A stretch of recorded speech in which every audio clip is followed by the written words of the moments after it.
This quick video is about how to lock Snapchat on iPhone.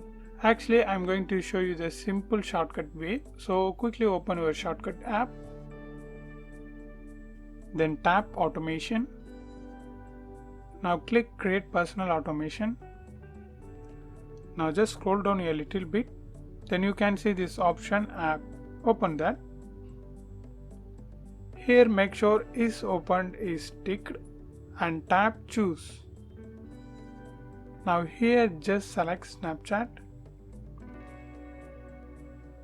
Then click done and tap next. Now click add action and here type lock screen on the search bar.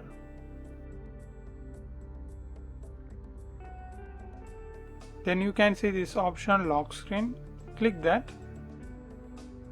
Now tap next. Here turn off ask before running. Don't ask.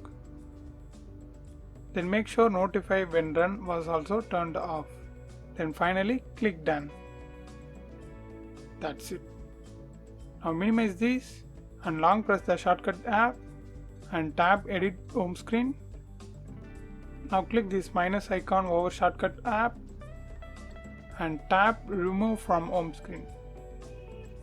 Done. Yeah. Now open your Snapchat app. Yeah, you need a Face ID. Then only the shortcut app will be open. Just like that. Yeah, this is how you can effectively lock Snapchat on iPhone. I hope this video helps you. If it really helps, means leave a like and share this video with your friends and neighbors. Thanks for watching.